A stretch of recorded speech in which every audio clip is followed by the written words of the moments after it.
नमो देव्यै महादेव्यै शिवायै सततं नमः। नमः प्रकृत्यै भद्रायै नियताः प्रणतास्मतान्।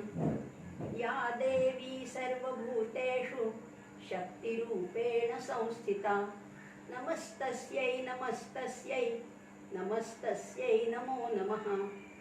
नमस्कार मैत्रिणींनो, आदिशक्ती नामसंकीर्तन बीड केंद्राच्या वतीने हा जो एक सुंदर उपक्रम सुरू केलेला आहे त्याच्यासाठी मी प्रथमच शुभेच्छा देते। अतिशय चांगला असा उपक्रम आहे। समाजामध्ये म्हणजे अगदी जुन्या काळापासून वैदिक काळापासून ते आजच्या काळापर्यंत ज्या स्त्री शक्तीचा गौरव केला आहे अशा अनेक कहाण्या आपण या उपक्रमाच्या अंतर्गत बघतोय। आज आपल्या पुढे सादर करणार आहे ती एका सामान्य कुटुंबातून आलेल्या असामान्य स्त्रीची कहाणी। मी माधवी रघुवीर जोशी पुण्याहून बोलत आहे आणि आज आपण या साधनाताई आमटे यांची कहाणी बघणार आहोत। नागपूरचं एक वेदशास्त्र संपन्न असं घराणं, घुले घराणं, एकत्र कुटुंब होतं। अनेक जण म्हणजे घरातच 20-25 जण जवळजवळ एकत्र नांदत होते। त्याच्यातले एक काका जे होते त्यांचं नाव होतं लक्ष्मण शास्त्री घुले। ते नागपूरमध्ये जागृतेश्वर मंदिरामध्ये पुराण सांगत होते। त्यामुळे अर्थातच घरामध्ये विद्येचं व्यासंगाचं वातावरण होतं। धार्मिक ग्रंथांचा संग्रह फार मोठ्या प्रमाणात होता आणि माणसंही घरात भरपूर होती।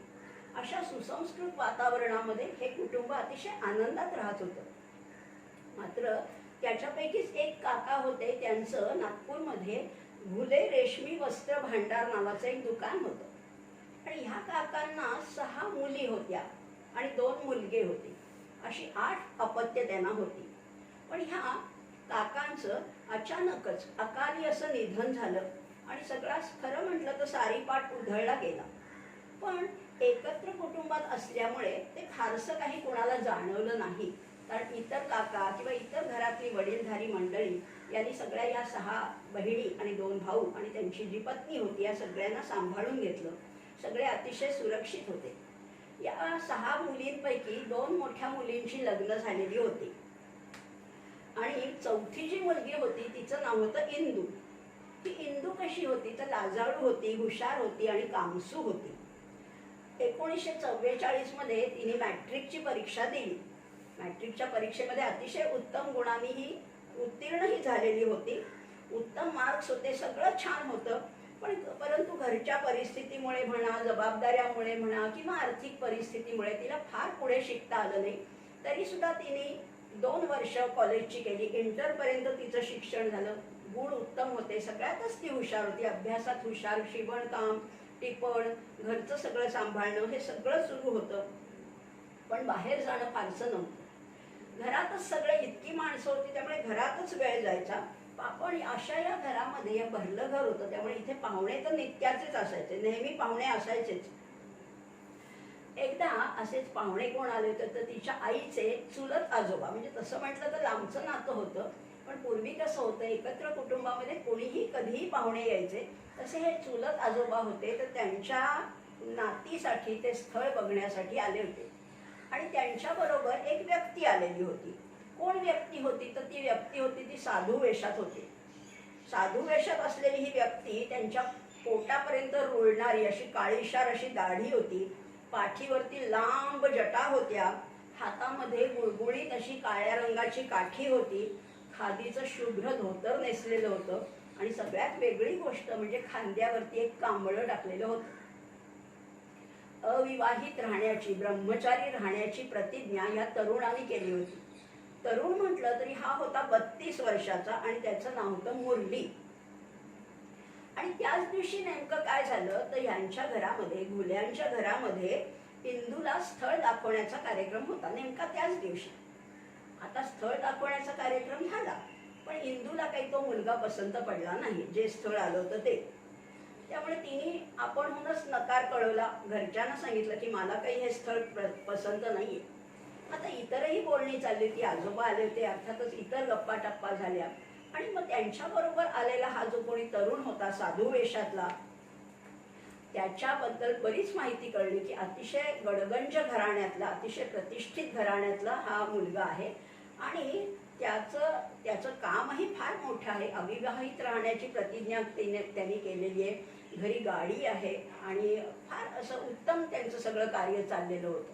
अशा प्रतिष्ठित व्यक्तीचा सल्ला घ्यावा म्हणून मग इतर घरातल्या वडीलधाऱ्या माणसांनी त्यांनाच विनंती केली की ही इंदू जी आहे ना ती लग्नाला नाहीच म्हणते, तिचं जरा मन तुम्ही वळवाल का? तेव्हा ते गृहस्थ म्हणजे तो मुरली जो होता तो म्हणाला हो नक्की, मी हिला याच्यापेक्षा चांगलं स्थळ शोधून देईल. आणि 2-3 दिवस ते त्यांच्या घरी राहिले. पण गंमत काय झाली, या मुरलीचं मन या इंदूनी अगदी आकर्षित केलेलं होतं आणि म्हणून इंदूला लग्नाच्यासाठी स्थळ सुचवण्यापेक्षा त्या मुरलीला वाटलं की आपणच हिच्याशी लग्न करावं. पण तेव्हा त्यांचं काही बोलण्याचं धाडस झालं नाही. त्यांच्या घरी परत गेल्यानंतर त्यांनी पत्र पाठवून या इंदूला मागणी घातली आणि मागणी घातल्यावर मात्र हुल्यांच्या घरामध्ये अगदी हलकल्लोळ माजला की हा अविवाहित राहण्याची प्रतिज्ञा केलेला हा तरुण आणि हा कसा काय विवाहासाठी मागणी घालतोय आणि हा असा भटक्या किंवा एककल्ली स्वभावाचा हा मुलगा यांच्याशी कसं काय लग्न करायचं. म्हणून बऱ्याच अडचणी आला, बऱ्याच लोकांनी नकार दिल्या, काही लोकांनी होकार दिला. पण तोपर्यंत इंदूचं मन सुद्धा या मुरलीने जिंकून घेतलं होतं आणि म्हणून इंदू म्हणाली नाही मग मला आता करायचंय लग्न तर ह्याच मुलाशी करायचं. घरच्यांनी पुष्कळ सांगण्याचा प्रयत्न केला की आत्ता सध्या नको, थोडे दिवसांनी बघू, अजून इंदूचं शिक्षण होतंय, ती लहान आहे, आता लग्नाचा सीझन नाहीये, असं वगैरे बऱ्याच गोष्टी सांगितल्या. पण मुरली मात्र आता हटूनच बसला होता की लग्न करीन तर ह्याच मुलीशी. आणि मग शेवटी सगळ्यांचं होकार झाले, अडचणी सगळ्या दूर झाल्या आणि यांचं लग्न नागपूरमध्ये थाटामध्ये पार पडलं. संसार तर सुरू झाला, पती पत्नींचं नातं जोडलं गेलं, संसार सुरू झाला. पण हा कसा होता मुरली, या मुरलीचं नाव आहे मुरली देवीदास आमटे. संसार तर सुरू झाला पण अडचणी कमी नाही झाल्या, तर अडचणी उलट वाढल्या. सुरक्षित मध्यमवर्गीय घरातली ही जी इंदू होती आणि हा पायाला भिंगरी लावलेला नादिष्ट एककल्ली असा मुरली यांचा हा विजोड संसार खरं तर सुरू झाला. 2 ध्रुवावर असल्याप्रमाणे हे दोघंही अतिशय विरुद्ध स्वभावाचे होते, इतकं अंतर होतं. आणि या मुरलीला कशाचाच काही धरबंध नव्हता. म्हणजे कसं होतं, त्याला स्पृश्य अस्पृश्य ह्या रूढी तर बिलकुल पसंत नव्हत्या. 18 पगड जातीचे लोक त्यांच्याही घरी येत होते आणि मग त्यांनी असं ठरवलं की आता आपण एका माळ रानावर संसार सुरू करायचा, काहीतरी जगावेगळं करायचं. खरं वास्तविक पाहता हा मुरली होता तो लॉ केलेला म्हणजे वकिली पेशाचा तरुण होता, पण त्याला काहीतरी जगावेगळं करायचं होतं. आणि मग त्यांनी प्रयोग एक सुरू केला, तो म्हणजे श्रमाश्रम प्रयोग. 18 पगड जातीच्या लोकांना एकत्र येऊन हा श्रमाश्रमाचा प्रयोग सुरू केला. असं करत असताना एकदा रस्त्यातून येताना त्यांना एक मानवी देह असा दिसला की जो लोळागोळा होऊन पडला होता, ज्याचं शरीर किडे आळ्या यांनी भरलेलं होतं. हा देह म्हणजे मानवी देह याला म्हणायचं का काय? तर त्यांनी पाहिलं जवळ जाऊन आणि त्याच्यात खरंच अंगामध्ये किडे वळवळत होते, इतका घाणेरडा होता. त्याच्या पाहूनच ते दृश्य काही त्या मुरलीच्या डोळ्यासमोरनं जाईना आणि तो घरी आला आणि त्याला भडभडून अशी उलटी झाली. पण आपल्याला उलटी झाली ह्याचाच त्याला पश्चाताप झाला आणि मग तिथून सुरू झाला तो नवा अध्याय, नवं पर्व. आणि त्या ह्याच्यातनं म्हणजे जसं सिद्धार्थाचा गौतम बुद्ध झाला तसाच एक क्षण ह्याच्या आयुष्यात आला आणि ह्याचं आयुष्य पूर्णपणे पालटून गेलं. बरोबर, अगदी तुम्ही बरोबर ओळखले. मुरली देवीदास आमटे म्हणजे आज आपल्याला परिचित असलेले बाबा आमटे आणि त्यांची पत्नी इंदू घुले म्हणजेच आपल्याला परिचित असणारं नाव साधनाताई आमटे, स्त्री शक्तीचं प्रतीक. संसार तर सुरू झाला. ह्या लोळागोळा झालेल्या माणसाचं, त्याचं नाव होतं तुळजाराम. या तुळजारामचं त्यांनी त्याच्यावर उपचार सुरू केले. इतका लोळागोळा झालेला हा देह, हा मानवी देह असू शकतो याच्यावरच खरं तर त्यांचा विश्वास बसेना. पण त्याची काय चूक आहे असं वाटून बाबा आमटेंच्या मनामध्ये अगदी कणव दाटून आली आणि त्यांनी त्याची जखमा पुसायला सुरुवात केली. जखमा पुसल्या, त्याच्यावर औषधोपचार केले अर्थात त्या तुळजारामचा काही देह वाचला नाही, त्याचं प्राण काही वाचले नाही, तो मृत्युमुखी पडला. पण त्याच्यातनं प्रेरणा मिळाली आणि बाबा आमटेंनी ठरवलं की आता ह्याच्या पुढचं सगळं आयुष्य जे आहे ते महारोग्यांच्या सेवेसाठी, कुष्ठरोग्यांच्या सेवेसाठी आपण अर्पण करायचं. आणि म्हणून त्यांनी 19 जुलै 1949 मध्ये महारोगी सेवा समिती या संस्थेची स्थापना केली. बरोडा येथे त्यांचं घर होतं. बरोडा येथे ही स्थापना केली. आणि मात्र नुसती स्थापना करून ते थांबले नाहीत, कारण त्यांचा काही डॉक्टरी पेशा नव्हता, वैद्यकीय पेशाशी काहीही संबंध खरं तर नव्हता. पण मग त्याच्यासाठी काहीतरी शिक्षण घ्यायला पाहिजे. आणि म्हणून त्यांनी मग वर्ध्याला जाऊन ह्याविषयीचं ट्रेनिंग घेतलं. डॉक्टर वार्देकर होते, मनोहर दिवाण होते, ह्या सगळ्या कामांमध्ये त्यांचं मार्गदर्शन घेतलं, त्यांच्याकडनं शिक्षण घेतलं आणि ह्या कार्यासाठी अनेकांचे हात लागले. असं म्हटलंच आहे, सत्यसंकल्पाचा दाता नारायण. तुम्ही एक संकल्प उत्तम मनाशी ठरवलात की आपोआप अनेकांचे हात लागतात. विनोबांचा भूदान यज्ञ ह्याच वेळेला अगदी जोरात चालू होता. ह्या कार्यासाठी त्यांना जागाही पाहिजे होती, कारण महारोग्यांना शहरामध्ये किंवा सगळ्या वस्तीमध्ये स्थान नव्हतं. तेव्हा विनोबांनी बरोड्यापासून 4 किलोमीटर अंतरावर एक उत्तम माळरानाची जागा मिळवून दिली. तिथे ह्या दोघांनी मिळून झोपडी बांधली, स्वतः झोपडी बांधली. या झोपडीला स्वतः विनोबांनी तोरण बांधलं. आणि तोरण बांधतानाच त्यांनी एक फार सुंदर वाक्य, की जे पुढचं भाकीत करणारं वाक्य होतं. विनोबा म्हणले की इथे सेवेचं रामायण लिहिलं जाणार आहे. आणि खरोखर रामायणच सुरू झालं. खरं म्हटलं तर ह्या बाबा आमटे आणि साधनाताई आमटे यांचा खरं तर वनवासच सुरू झाला होता. सुरुवातीचा काळ कसा होता तर अथक कष्ट होते. किती कष्ट तर अपार कष्ट, कुठलीच सोय नाही. शहरी कुठल्याही सुख सोयी सुविधा यांचा अगदी लवलेश सुद्धा नव्हता. पण तरी सुद्धा असे अनेक दुरून आता महारोगी कुष्ठरोगी यायला लागले. त्यांच्या जखमांना मलमपट्टी प्रेमाने करायची. आणि शिवाय हे तर बाबा काम करायचेच, पण त्याच्या जोडीला साधनाताई त्यांना मानसिक आधारही द्यायच्या. संख्या हळूहळू वाढतच चालली होती. कुष्ठरोगी कसे होते तर बोट झडलेले, नाक नाही, कान नाही, नुसती भोकं असे लोक होते. खरं म्हटलं तर या कुष्ठरोग्यांच्या सावलीला सुद्धा लोक उभं राहत नाही. पण अशांना अक्षरशः बाबांनी आणि साधनाताईंनी अक्षरशः त्यांच्या तोंडामध्ये घास भरवला. साधनाताई तर अनेकांच्या आई झाल्या. प्रचंड फरफट होती. त्या काळामध्ये कुठल्याही सुखसुविधा नाही, गॅस स्टोव्ह सुद्धा नाही, अगदी चुलीवर स्वयंपाक, सरपण सुद्धा आणावं लागायचं. इतकी फरफट होत होती. परंतु किंचितही त्यांनी पश्चाताप त्याचा केला नाही किंवा बाबांना असंही म्हणले नाहीत की हे काय तुम्ही मला कुठे आणून ठेवले. वास्तविक पाहता नवीन लग्न झालेलं कितीतरी हौशी असतील, मौजी असतील. दोघांच्या घरची परिस्थिती खरं म्हटलं तर चांगली होती. पण काय झालं, या लग्नामुळे माहेरही थोडंसं दुरावलं आणि सासरचे लोक सुद्धा दुरावले. का दुरावले? कारण ह्या सगळ्या प्रवासामध्ये बाबांनी साधनाला घरकामात सुद्धा मदत केली. आणि त्यामुळे त्याच्या घरच्या लोकांना असं वाटायला लागलं की ह्या मुलींनी आपल्या मुलाला बदलवून टाकलं. आणि म्हणून सासू सासरे सुद्धा दुरावले. पण तरी सुद्धा आणि ह्याच्यातच ह्या दाम्पत्याला 2 मुलं झाली. अशा या 2 तान्ह्या मुलांना घेऊन गावाबाहेर त्यक्त बहिष्कृत अवस्थेत 200-400 महारोग्यांच्या संगतीत राहणारी ही माऊली म्हणजे कशी होती सांगू का? दक्ष प्रजापतीचा महाल सोडून स्मशानवासी नररुंडधारी बंभोलेनाथाशी संसार करणारी गौरी आणि या बाबा आमटेंच्या महारोगी सेवा समितीशी जोडून घेतलेल्या या साधनाताई आमटे याच्यामध्ये खरं म्हटलं तर काहीही फरक नाही. उमेशिवाय जसा शंभू नाही तशी साधनाताईंशिवाय बाबा आमटे शक्यच नाही. साधनाताईंशिवाय बाबा असूच शकणार नाही. अशी ही प्रेममयी मूर्ती होती. परंतु नुसतेच प्रेमळ वत्सल होत्याच त्या, पण प्रसंग पडला तर त्या बाबांपेक्षाही कणखर व्हायच्या. अशा या साधनाताईंचा जीवन प्रवास नक्की कसा असेल? आता आपण पाहतो ते आनंदवन फार वेगळं आहे.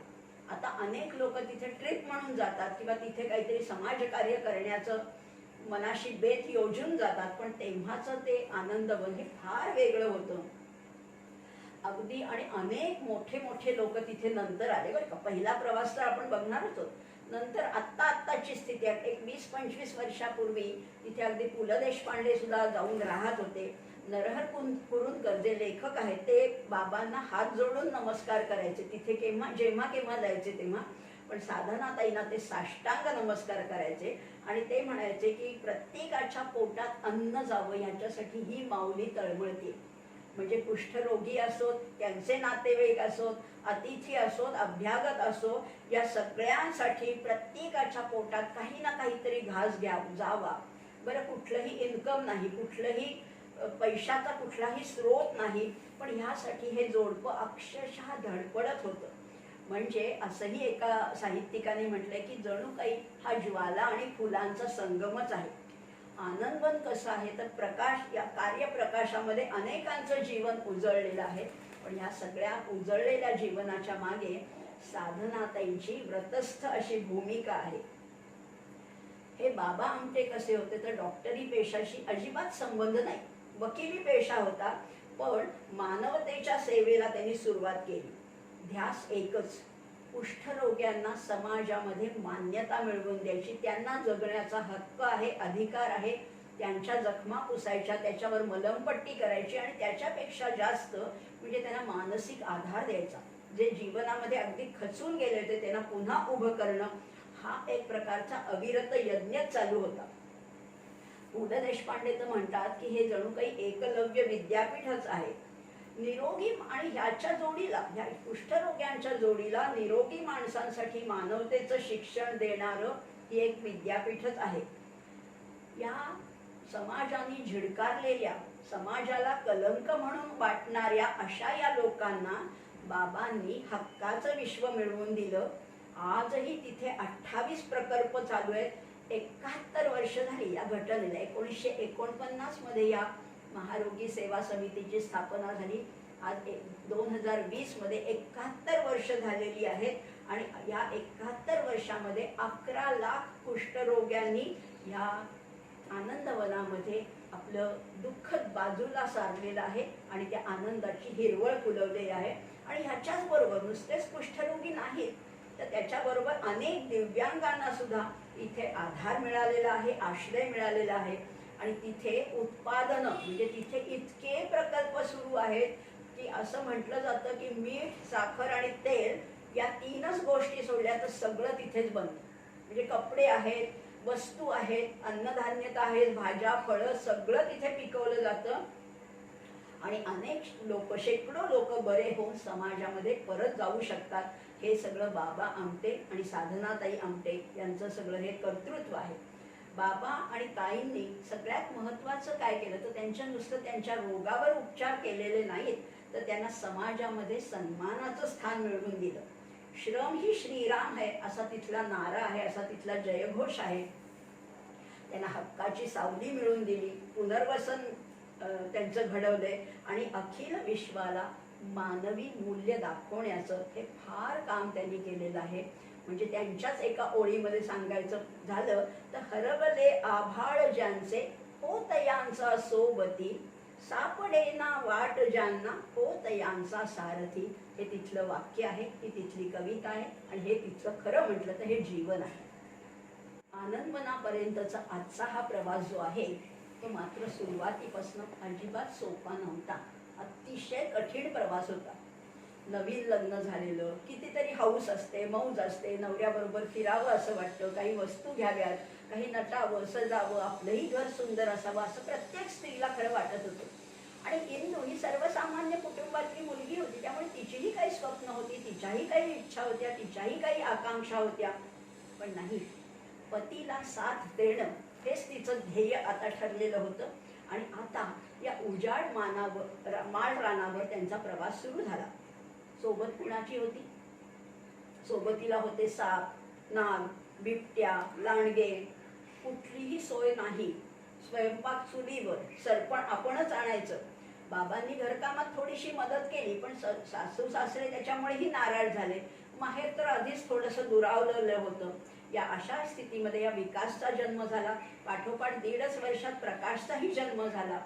या दोघांचं त्यांना साध्या शाळेत, म्हणजे शाळा सुद्धा तिथून फार लांब होती, पूर्ण चालत जायला लागायचं. असा हा सगळा अवघड अतिशय कणखर असा प्रवास होता. पण ह्याला सगळ्याला साधनाताईंनी कसं तोंड दिलेलं असेल आपण कल्पनाच करू शकतो. एकदा या प्रकाश आणि विकास दोघांनाही विंचू चावला होता. विंचू दंश झाला होता आणि विंचू दंशावर तेव्हा लसही उपलब्ध नव्हती. पण तरी सुद्धा कुठेतरी लांब जाऊन कुठल्या तरी वैद्याकडनं औषध घेऊन हा विंचू दंशावर त्यांनी उतारा केला होता. एकदा बाबांच्या कपड्यामध्ये तर इंगळी शिरलेली होती आणि ती इंगळी त्यांना वारंवार डसत होती. अशा कितीतरी कथा, म्हणजे अगदी चित्त थरारक म्हणता येतील अशा कितीतरी कथा साधनाताईंनी प्रत्यक्ष अनुभवल्या आहेत. पण कुठेही तक्रार नाही, कुठेही कुरकुर नाही, किंवा कुठेही पतीकडे त्रागा केलेला नाहीये.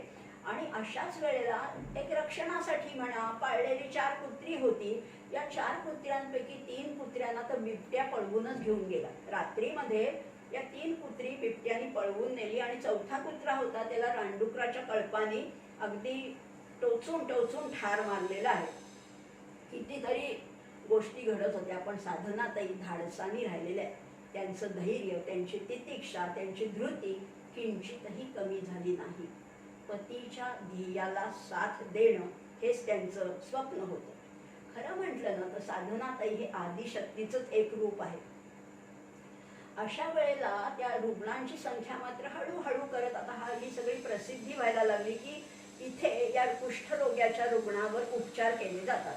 आणि म्हणून दुरून दुरून अनेक रुग्ण यायला लागले, रुग्णांची संख्या वाढायला लागली. त्या सगळ्यांचं स्वयंपाक पाणी या एकट्या साधनाताई चुलीवर 40-40 माणसाचं स्वयंपाक करत होत्या, सगळं सांभाळून. बरं का, हे सगळं सांभाळताना दुधाचा प्रश्न आला. मग पंजाबहून 4 मोठ्या अशा गीर गाई आणल्या, अतिशय धष्टपुष्ट दूध देणाऱ्या अशा गाई आणल्या. आता त्या गाई तर आणल्या पण त्याचं दूध कोण काढणार? जवळच्याच एका खेडेगावातनं एका धष्टपुष्ट धट्ट्याकट्ट्या माणसाला बोलवलं दूध काढण्यासाठी. पण त्यालाही काही ते तंत्र जमेना. शेवटी ताई म्हणल्या मीच बघते. आणि म्हणून साधनाताईंनी रोज सकाळी पहाटे 4 वाजता उठून 60-70 लिटर दूध काढणं, चूल पेटवणं, स्वयंपाक करणं, बरं सगळ्यांचं दुखलं खुपलं जखमांना मलमपट्टी करणं. म्हणजे बाबांचं कार्य मोठं आहेच आहे, पण बाबांच्या पेक्षाही किंचित अधिक कार्य साधनाताईंचं कार्य आहे.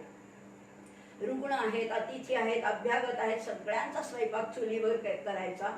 एवढंच नाही, त्या कुष्ठरोगांच्या ज्या काही कोणी लहान मुली असायच्या त्याही आल्या होत्या त्यांच्याबरोबर. म्हणजे माया आणि रेणुका नावाच्या ज्या 2 मुली होत्या, या अनाथ मुलींची तर वेणीपणी सुद्धा साधनाताईंनी केलेली आहे. आंघोळ त्यांना घालणं, त्यांना जेवायला वाढणं, किती अपार कष्ट आहेत. काय त्या कष्टाला सीमाच नाहीये. म्हणजे खरं म्हटलं ना तर असं म्हणतात संस्कृत साहित्यामध्ये असं म्हटलेलं, गृहिणी पत्नी कशी असावी तर गृहिणी, सखी, सचिव या सगळ्या भूमिका साधनाताईंनी पार पाडल्या. गृहिणी म्हणजे अन्नपूर्णा तर ती होतीच, पु ल देशपांडेंनी तर तिला अन्नपूर्णा म्हटलेलं आहे. आणि खरंच ही गृहिणी होती, सखी होती. कारण ह्या सगळ्यावर देखरेख ठेवण्यासाठी सकाळ आणि संध्याकाळ बाबा 4-4 किलोमीटर अंतर चालून जायचे. आणि काय कुठे काय कमी आहे, कुठे काय त्रुटी आहेत, कुठे काय घडतंय हे बघण्यासाठी ते फिरायला जायचे. तेव्हा साधनाताई त्यांना साथ करायच्या. सखी पण होत्या, सचिव होत्या का तर सचिव होत्याच. पण या सगळ्या आनंदवनाचा कारभार, पैशाचा व्यवहार हे सगळं साधनाताई बघत होत्या. आणि नुसताच पैशाचा व्यवहार म्हणजे किती आले आणि किती गेले हा एवढा नव्हता, तर एकही पैसा, एकही रुपया अनाठाई खर्च होऊ नये याच्याविषयी त्या जागरूक होत्या. बरं, आता आनंदवनाचं थोडंसं नाव झाल्यामुळे पत्रव्यवहारही वाढला होता. दुरून दुरून लोकांची पत्र यायला सुरुवात झाली. ते हा पत्रव्यवहार पाहणं, त्यांना उत्तर देणं हेही सगळं सुरूच होतं. बरं, हे सगळं करत असताना पुन्हा कर्तृत्वाची काहीच भावना नाही. मी केलं हा अहंकार दोघांनाही नव्हता, बाबांना तर नव्हताच, पण साधनाताईंना सुद्धा थोडा सुद्धा अहंकार नाही. त्या म्हणायच्या की चोच देण्याआधी ज्यांनी चार्याची व्यवस्था केली आहे त्या जगन्नियत्याच्या जगामध्ये कोणीही अनाथ नाहीये. सोय तोच करतो, आम्ही फक्त निमित्त मात्र आहे. किती विशाल मन आहे, किती मोठं, किती उदार मन आहे. आता हे सगळं तर होत होतं. 1949 मध्ये स्थापन झालेलं आहे. अनेक कुष्ठरोगी बरे व्हायला लागले, पण समाज त्यांना स्वीकारत नव्हता. मग त्यांना हक्काचं पुनर्वसन काहीतरी मिळवून देण्यासाठी बाबांनी तिथे शेतीचा प्रकल्प सुरू केला. शेतीचा प्रकल्प सुरू केला, त्यांना स्वयंपूर्ण आत्मनिर्भर बनवलं. या तर गोष्टी आहेतच, पण साधनाताईंनी ह्याच्या पुढे एक पाऊल टाकलेले. आपल्याला बाबा आमटेंचं नाव माहिती आहे, पण साधनाताईंविषयी फारच कमी माहिती आहे. साधनाताई म्हणाल्या की खरंच आहे, या कुष्ठरोग्यांना बरं करणं हे मोठंच कार्य आहे, पण त्यांचं आणखीन एक पैलू आपल्याला ह्याच्यात बघायला मिळतो. साधनाताई म्हणाल्या की पोटाच्या भुकेइतकी शारीरिक भूक सुद्धा महत्वाची आहे, आणि जर का ती शारीरिक भूक भागली नाही तर त्याच्यातनं व्यभिचार, अनाचार, गुन्हे, अपराध सुरू होतात. आणि म्हणून त्यांनी एक नवीनच कल्पना बाबांसमोर मांडली की या कुष्ठरोग्यांची आपण लग्न लावून देऊया. बाबा फारच राबवले. बाबा म्हणले त्यांना आधी जगायला आपण उभं करतो हेच मोठं आहे, त्यांच्यात लग्न वगैरे कुठे लावणार. पण हे साधनाताईंनी त्यांना समजावून सांगितलं आणि 1956 पासून कुष्ठरोग्यांची लग्न सुद्धा तिथे लावून देण्यात आली. म्हणजे त्यांचेही संसार म्हणजे बाबांनी या सगळ्या कुष्ठरोग्यांचं जीवन फुलवलंय, पण साधनाताईंनी या सगळ्यांचे संसार फुलवले. बरं, तुम्हाला वाटत असेल लग्न लावून दिली म्हणजे आपली कशी बशी लावून दिली असती, असं नाही बरं का. अतिशय थाटामाटामध्ये, म्हणजे तुमच्या आमच्या या समाजातल्या लग्नांपेक्षा सुद्धा ही लग्न कशी होती. तुम्हाला एक अगदी वानगी दाखल उदाहरण सांगितलं तर तुमचा नक्कीच विश्वास बसेल. या लग्नासाठी मंगलाष्टक म्हणायला अगदी अहमहमिका लागली होती, चढाओढ लागली होती. कुणी कुणी मंगलाष्टक म्हटली, कारण ह्या आनंदवनचं आता नाव पसरत चाललेलं होतं. मंगलाष्टक म्हणायला भीमसेन जोशी आहेत, कुमार गंधर्व आहेत, पु ल देशपांडे आहेत, असे दिग्गज कलाकार ह्या मंगलाष्टक म्हणण्यासाठी, या कुष्ठरोग्यांचा संसार फुलवण्यासाठी अतिशय झटत होते असंही म्हणता येईल. आणि साधनाताईंनी एक वाक्य त्याच्यावर सांगितलेलं आहे. हे मंगलाष्टक ही लग्न तर झालीच आहे, पण साधनाताई म्हणतात, गमतीने एक टोला त्यांनी हाणलेला आहे की ब्रह्मचार्याचा हेकटपणा दूर करणारा गृहस्थाश्रमाचा दुसरा उपायच नाहीये. खरंच आहे, ताईंच्या संस्कारी शिकवणीतून अनेक गोजीरवाणे आणि प्रेमळ संसार फुलले. साधनाताई कशा होत्या, बाबांची ती पत्नी होती, शिष्या होती, अनुयायी होती, पण एवढीच त्यांची ओळख नाहीये, तर त्यांचं स्वतंत्र व्यक्तिमत्व होतं. आणि हे व्यक्तिमत्व अचानक घडलेलं नाहीये. लहानपणापासून त्यांच्यावर तेच संस्कार झाले. प्रेमळ, संवेदनशील, वत्सल वृत्तीच्या या साधनाताई त्यांनी लहानपणी, म्हणजे अगदी त्या लहान असताना वडिलांचं निधन त्यांच्या 10व्या वर्षी झालेलं होतं, पण तेव्हाच त्यांची 2 महिन्याची जी धाकटी बहीण होती तिचा अगदी आईप्रमाणे सांभाळ केलेला आहे. घरातल्या मोलकरणीचं काम लहानपणी, यांच्या 16-17व्या वर्षी सुद्धा घरातल्या मोलकरणीला जर का जास्त काम पडलं तर ह्या तिच्या मदतीला धावून जायच्या, आणि तिला धुणं जास्त, कपडे धुवायला जास्त लागू नये म्हणून बाथरूमचं दार लावून ह्या कपडे धुवून तिला मदत करत होत्या. किती वत्सल रूप आहे. आणि खरंच या अस्पृश्यांना सुद्धा त्यांनी बादलीने पाणी पुरवलेलं आहे, कारण अस्पृश्यांना विहिरीवर येण्याचा अधिकार नव्हता. अशी ही प्रेमळ, संवेदनशील, वत्सल ही माऊलीच आहे साधनाताई म्हणजे. त्यामुळे त्यांचाच आपण प्रवास जाणून घेतोय. असे हे वत्सल, साधनाताईंचं हे जे वत्सल रूप आहे ना, हे खरं म्हटलं तर हे जगन्मातेचंच रूप आहे.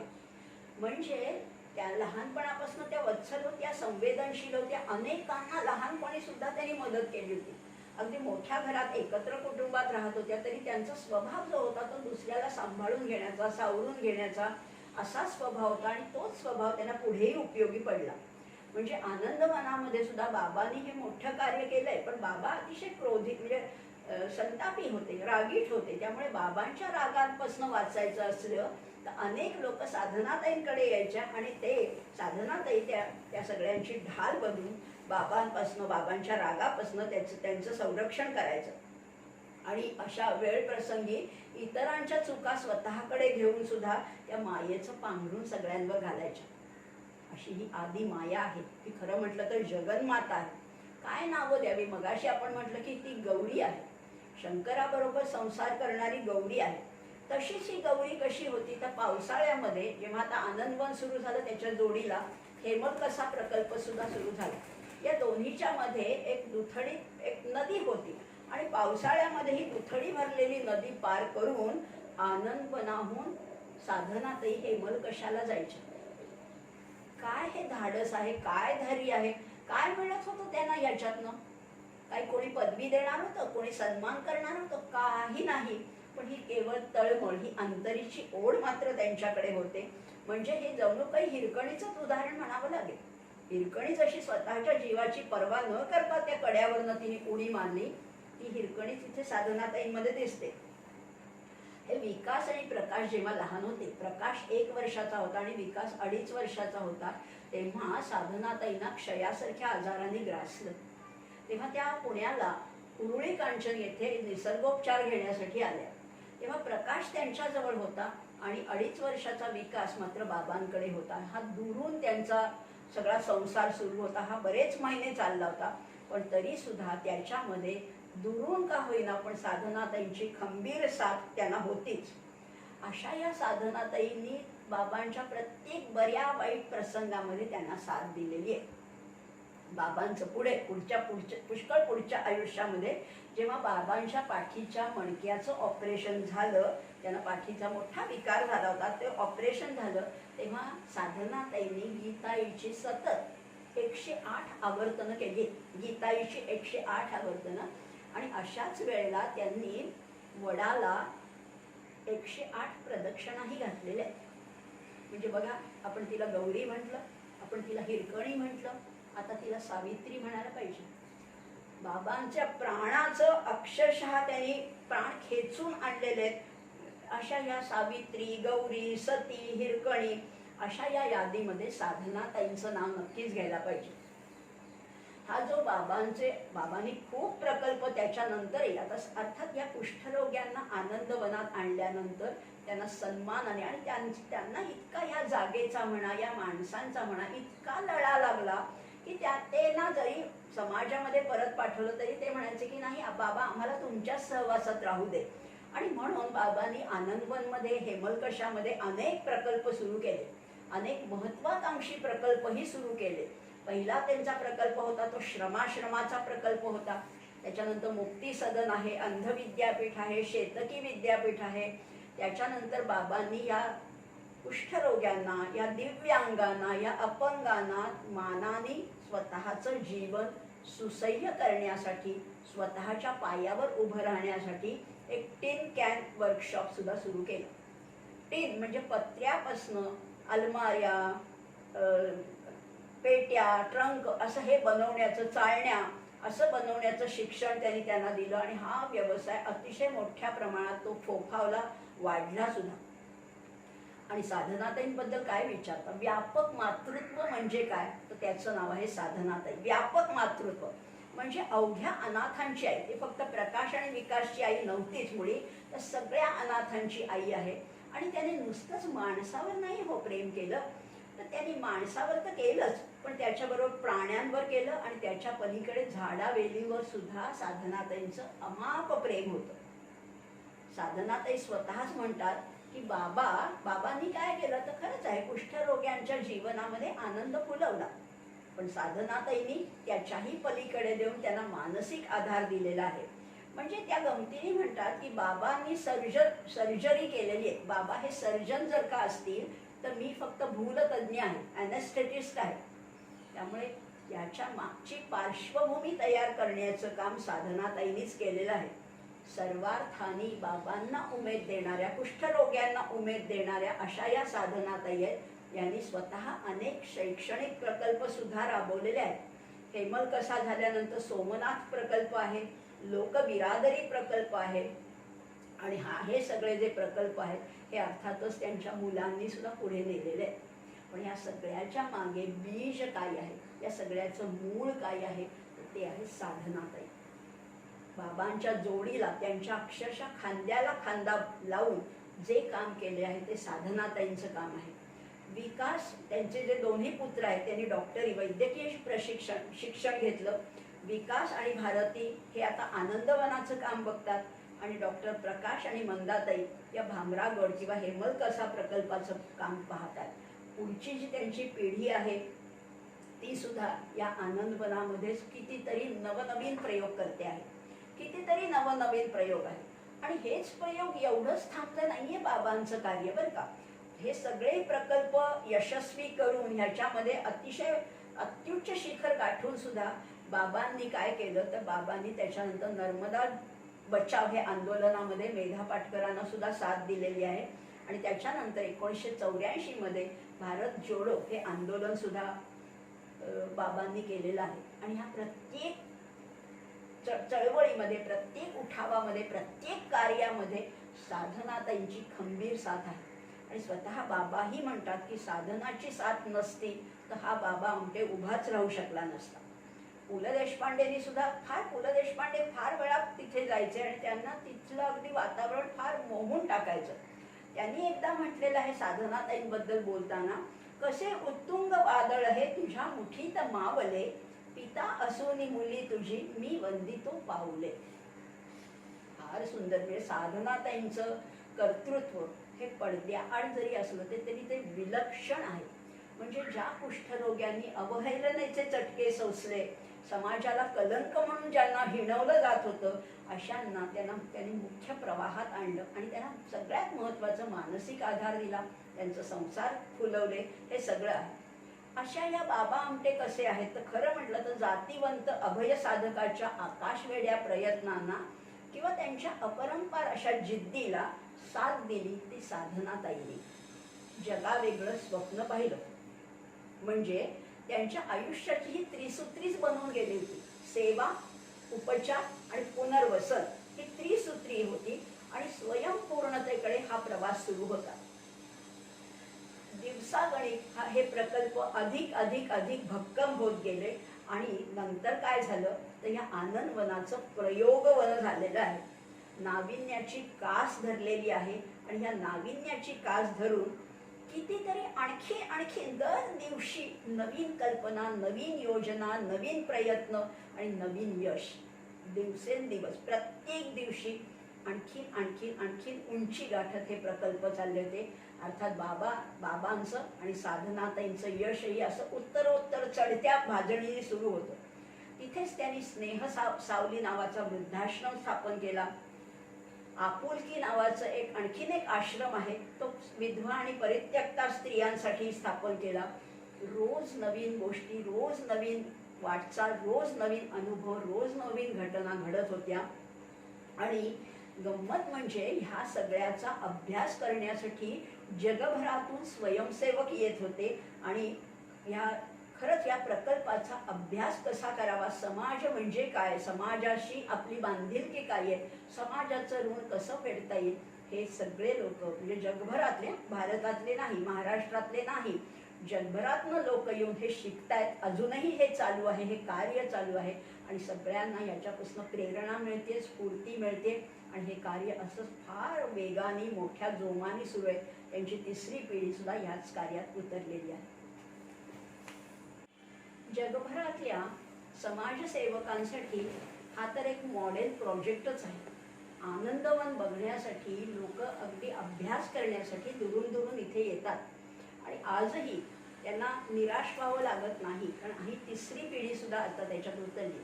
म्हणजे डॉक्टर शीतल आहे, डॉक्टर कौस्तुभ आहे, अनिकेत आहेत, असे त्यांची जी पुढची पिढी आहे तीही याच्यात आहे. आता तिथे एक किती झाडं लावावीत, म्हणजे डॉक्टर शीतल ज्या आहेत, डॉक्टर विकास आमटेंची जी मुलगी आहे शीतल आमटेंनी ठरवलं होतं की आपल्या मुलाला सांगितलं, त्यांनी निसर्गाशी बांधिलकी राहावी म्हणून दर महिन्याला एक झाड लावायचं असं सांगितलं. त्याप्रमाणे त्या मुलाने तर दर महिन्याला एक झाड लावायचं ठरवलं, ती झाडं जगवली. मग त्याचबरोबर त्यांच्या कुटुंबातल्या सगळ्यांनी दर महिन्याला एक झाड लावलं, इतरांनी लावलं. असं करत करत त्यांनी आतापर्यंत 53,000 झाडं लावलेली आहेत. 53,000 झाडं. त्या तर म्हणतात की ही जणू काही ऑक्सिजन बँकच आहे आणि एवढ्यावरच थांबलेलं नाहीये, तर पुढे तर त्यांना हे मॅनमेड, जगातलं मॅनमेड असं उत्तम असं जंगल बनवायचं आहे. Rare native forest, man-made forest असं त्यांनी म्हटलेलं आहे. असं करण्याची त्यांचं योजना आहे, उद्देश आहे आणि त्याप्रमाणे त्यांची वाटचाल सुद्धा सुरू आहे. एवढ्यावरच नाहीये नुसते प्रोजेक्ट बनवणं किंवा फक्त त्याच्यातनं पैसा मिळवणं, एवढं हे ध्येयच नाहीये, तर आनंद मिळवायचा. आनंदवन हे नाव सार्थक कशामुळे झालं, तर तिथे आनंद मिळतो. त्या लोकांचं हे संपूर्ण सगळं एक कुटुंबच झालेलं आहे. आणि तिथे अनेक कलाकार सुद्धा आहेत बरं का. कुष्ठरोगी आहेत म्हणून ते कुठल्याही प्रकाराने आपल्या सर्वसामान्यांपेक्षा कमी नाही आहेत, उलट कितीतरी बाबतीत ते आपल्यापेक्षाही वरचढ आहेत. तर तिथे स्वरानंद वन अशी ऑर्केस्ट्रा एक फार मोठ्या प्रमाणात गेली 18 वर्ष हा ऑर्केस्ट्रा सुरू आहे. आणि त्याच्यामधनं ते वेगवेगळे कार्यक्रम करतात. अनेक ठिकाणी परगावी सुद्धा त्यांचे कार्यक्रम होतात. अशा या आनंदवनामध्ये शाळा आहेत, महाविद्यालयं सुद्धा आहेत. आणि हे सगळं शिक्षण, आणि नुसतं साधं शिक्षण नाही, तर तिथे अनेक उच्च प्रतीचे अध्यापक येत आहेत. त्यामुळे तिथे दर्जेदार शिक्षण आजही मिळते. शिक्षण हे नुसती थेअरी नाहीये, तर तिथे प्रात्यक्षिकं पण होतात. तिथे शेतीचा प्रकल्प प्रत्यक्ष करायला मिळतो. नुसतं पुस्तकी शिक्षण तिथे नाहीये. तिथे सूतकताई आहे, तिथे चरखा आहे, तिथे शेती आहे. आणि प्रोजेक्ट तर इतके आहेत. फॅब्रिक कोलाज म्हणून एक मोठं प्रोजेक्ट आहे आणि त्याला जगभरातनं खूप मागणी आहे. इथे टेलरिंगचा म्हणजे पिशव्या शिवणं, गोधड्या शिवणं हेही व्यवसाय मोठ्या प्रमाणावर चालतात. हातमाग आहे, तिथे तयार कपडे बनवले जातात. आणि तिथल्या टॉवेल्स इतके दणकट आणि इतके सुंदर क्वालिटीचे टॉवेल्स तिथे आहेत की त्या मागणीला त्यांचा पुरवठा कमी पडतो, इतकी त्याला जगभरातनं मागणी आहे. तसंच हातमागाबरोबर तिथे पॉवरलूम सुद्धा आहेत. आणि तिथे हॉस्पिटलसाठी कपडे बनवले जातात, बँडेज बनवले जातात, गोधड्या पिशव्या बनवल्या जातात. आणि आजच्या या कोरोना काळामध्ये तर तिथे मास्क सुद्धा मोठ्या प्रमाणात बनवले जातात. खरं म्हटलं तर हे श्रमाचं विद्यापीठच आहे. निराधार वंचितांना इथे हक्काचं घर मिळालेलं आहे.